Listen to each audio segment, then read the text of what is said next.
Sizlarga ikkinchi usul SPF bilan siz bilasizlar BB kremimiz bor. Buni ham 15 faktori bor, ya'ni 15 SPF bor. Xo'p, ikkalasini birgalikda ishlatsak qanday bo'ladi? Men o'zim ko'pincha ikkalasini birgalikda ishlataman. Ozgina siqamiz. Вот. Ikkalasini aralashtirib birga surkaymiz.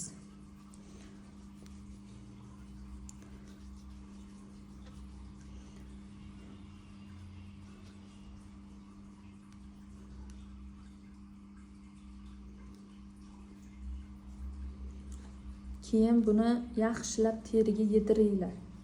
Yedirmasalaring xuddi boya aytganimdek oppoq qilib qo'yadi. Terilaringga yediringlar va juda ham oz miqdorda ishlatinglar, chunki bu barakali. Juda ham barakali. Oz miqdorda, ozgina ishlatsalaring yetadi. Ana, qaranglar. Zo'r qilib qo'ydi.